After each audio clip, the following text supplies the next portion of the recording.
So in case you haven't had a chance to tune into your favorite streamers recently, Project PBE is currently underway, where in case you don't know, this is an event that I host where we gather the top players from all around the globe to try to compete against one another in a third-party ranked ladder system. So there is an incredible amount of talent that is currently playing against one another all across the world. Players like Wajan Iverson, who's currently top of the leaderboards right now at the time of filming, rank 1 792 BLP, considered one of the best players in all of North America. Players like Title 2x World Champion, players like ahri from CN, players like YBY1, 3 times thirds at World Champs, players like Marcel P from North America, Go Boaster from EU West, just so many incredibly talented players as I just scroll through down the list. And again, this is just the top 50. You're not even getting to see just how many incredible players are actually participating in the project. But with that being said, in today's video, I want to go over the top 5 boards that I saw today during Project PBE that either I thought were pretty interesting or cool to watch, or that I think have a pretty solid chance of having a stake in the meta going into live. But with that being said, the very first board I want to go over today was played by none other than Prestivan, who played a very interesting and quite honestly beautiful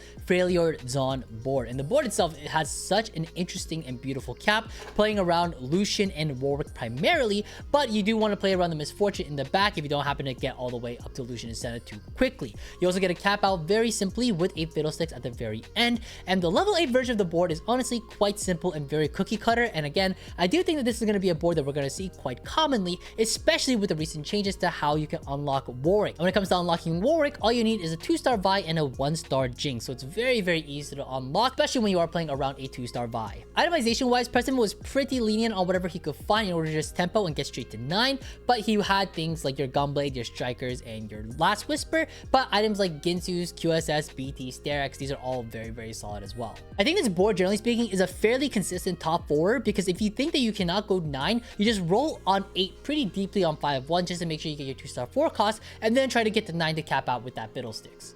But when it comes to actually playing around the Fiddlesticks on level 9, he can be your utility holder, while Lucian and Senna in the back can just hold the AD items. But with that being said, this board is very straightforward, and I do think that this is going to be a pretty solid meta contender once the set goes live, assuming that things don't get nerfed down too much into the ground. The next board I want to go over was played by none other than Wajan Iverson, who is again considered one of the strongest pro players currently in North America, who played a very simple but solid 5 Warden 4 Shadow Isles board, mainly playing around the Thresh and Callista in the backline for that easy backline DPS, and capping out with Fiddlesticks again, but this time having the Fiddlesticks itemized quite heavily. But obviously Fiddlesticks is not the main part of the show here. It's actually going to be Thresh, who is going to be our main star, who can be unlocked, by the way, by collecting 175 Shadow Isle souls. So if you are going to play into this line, you really want to make sure that you are playing around those Shadow Isle units early. Things like a 2-star Viego especially is going to be a really great way to get this spot. There are some important unlockables as well.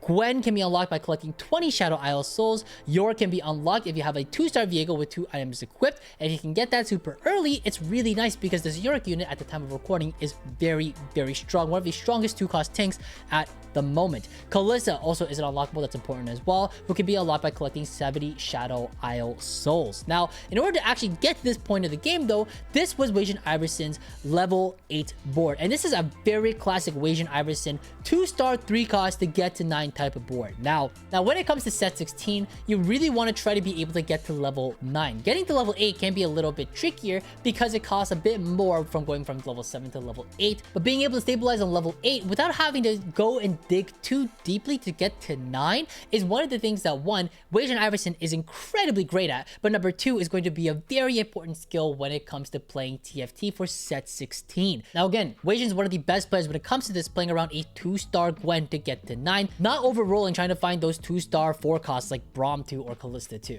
But again, with such a cost-effective approach, he is able to get to level 9 and cap out honestly fairly simply with that 5 Warden, and try to cap out with those 2-star legendaries like Thresh, Fiddlesticks, and even potentially Ornn. Now the next game I want to go over, I actually don't have any B-roll footage of, but I wanted to talk about it because it did pop up on my radar, and that is going to be this Kobuko, Ahri, Milio, and technically Kennen re-roll level 7 board. Now, this board in particular was actually played a lot in the tier 2 circuit for Project PBE by Nukomaru, who is currently, I believe, ranked 2 on the tier 2 circuit and was playing this a lot. The idea being is that you simply itemize Milio or Ahri depending on who you hit, and Kennen or Kobuko is going to be your main tank, but ideally it's going to be Kobuko 3. Now, this board does contain a couple of unlocks, so we'll quickly go over those. Kennen, in order to unlock him, you need 8 unique star levels of Ionia, Yordle, or Defender in combat, and as for Kobuko, you actually need 6 unique star levels of Yordle, Bruiser, or Invoker, and you need to be level 7.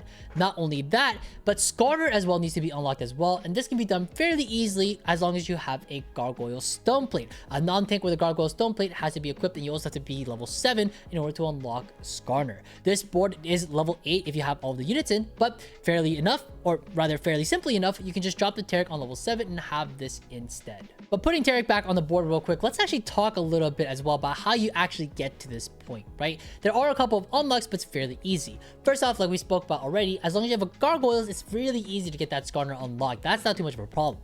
Kennen and Kobuko might be a bit harder to see, but if you think about it, it's actually fairly simple. You can just tempo with Yordles in the early game, and then just tempo with it to level 7, and then pivot off. You'll have the star levels required in order to take the Yordles out, and then play into this Ahri Milio variation instead. What's also really nice is that if you actually find that Milio early, you're actually able to play into ixtal fairly early on, and actually potentially cap out with Brock. It's not necessary, but it's definitely a really interesting way of playing the board to cap out super high. But funny enough, this variation of the board is actually not that popular compared to a different version of ixtal reroll, which luckily enough, Robin Songs was actually able to post for us today, and that is Bard ixtal, playing around the Nico 3, Orianna 3, Bard 3, Vi 3, and also potentially capping out with Brock, but you actually play into 5 ixtal instead. But in order to play this line, there are a couple of unlocks that you need to know about. Skarner, we already talked about. Nidalee can be unlocked by playing at least 2 2-starred Nikos.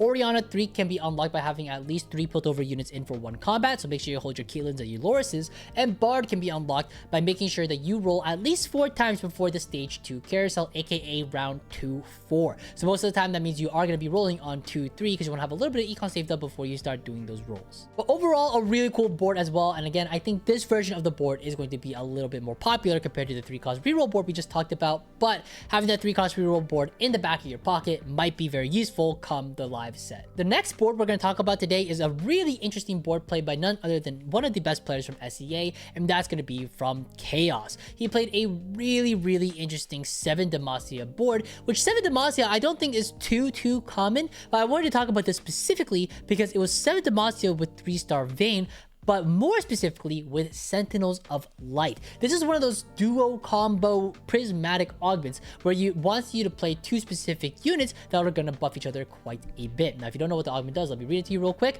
But at the time of recording, you gain a Lucian and Senna and a 2-star Vayne. Vayne fires additional bolts at enemies afflicted with Black Mist, and on takedown, grants attack speed to Lucian and Senna. So that's how you can see that they're both buffing each other up. Now again, really incredibly cool board, and I like the way that he played into this because he already was playing around a Vayne 2, was offered Sentinels of Light on 4-2, and ended up deciding to take it to play into Vertical Demacia, which honestly, based off what I saw, looked incredibly strong. So in the right spots, I really do think that this is an augment that you can really consider picking up if it happens to come your way and you happen to be playing around that Vayne 2 already throughout the early to mid game.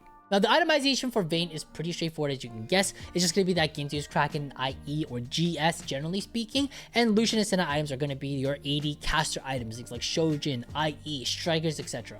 Guarantee is also a wonderful addition to this board as well, and because we're playing into Vertical Demacia, we do get to unlock Galio, who Chaos actually did end up itemizing quite a bit on his bench as well, which I thought was pretty interesting. I haven't seen too many people playing around Galio with items too much.